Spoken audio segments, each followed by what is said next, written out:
ফরহাদ ভাই বলছিলেন না যে কোন নির্বাচনই হয়নি। হ্যাঁ, এইটাই, কোন নির্বাচন হয়নি, খালি নাম কাগজে দেখানোর জন্য শুধু রাষ্ট্রের টাকাগুলো খরচ করেছে।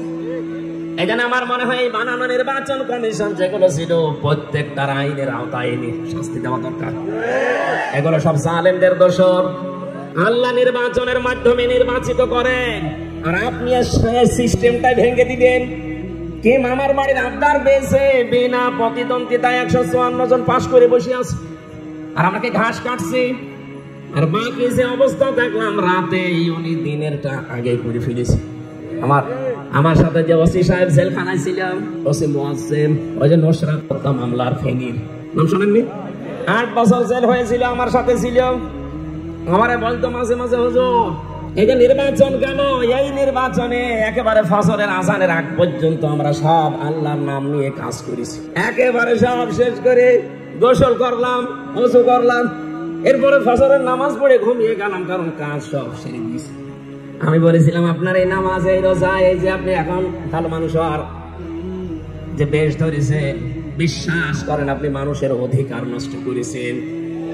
আমার মতো হাজার লক্ষ হামজা এভাবে রায় দেওয়ার কথা ছিল, নির্বাচনের মাধ্যমে প্রতিনিধি নির্বাচিত করার কথা ছিল, অথচ আপনি এটা না করে আল্লাহর নাম নিয়ে সব অবৈধ কাজ আপনি বৈধ করে চালিয়ে দিয়েছেন। একক সিদ্ধান্তে দেশ চলেছে, শুধু নির্দেশ আসতো ওই দেশ থেকে, তাই একা চালানোর কারণে আল্লাহর রহমত বরকত আল্লাহ সব তুলে নিয়েছে। আমরা পরামর্শের ভিত্তিতে কাজ করতে চাই, আর এই পরামর্শ যেখানে হয় তার নাম সংসদ। ওর নাম কি? এখানে শোরা শব্দের দ্বিতীয় অর্থ হচ্ছে সংসদ। এখানে যেতে হলে নির্বাচিত হয়ে যাওয়া লাগে। আল্লাহ পাক বলেন, আমি তোমাদেরকে নির্বাচিত করেছি। এখানে শব্দের দিকে খেয়াল করেন, হুয়া যে তাবাকুম, তিনি তোমাদেরকে নির্বাচিত করেন। ও টাঙ্গাইলবাসী, মানুষ নির্বাচিত হয় কিসের মাধ্যমে? নির্বাচিত হয় কিসের মাধ্যমে? নির্বাচনের। বলেন বলেন, নির্বাচন না হলে আপনি নির্বাচিত হবেন কি করে? আল্লাহ নির্বাচিত করেন নির্বাচনের মাধ্যমে।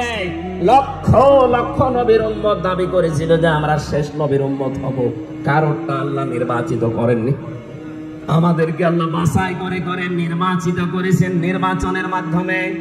শত শত নবীর উম্মতের আশা ছিল, লাইনে ছিল, আল্লাহ কাউকে এই লাইনে দেননি, আমাদেরকে নির্বাচিত করেছেন নির্বাচনের মাধ্যমে। অথচ 15.5 বছরে এই সিস্টেমটা উনি ভেঙে দিয়েছিল।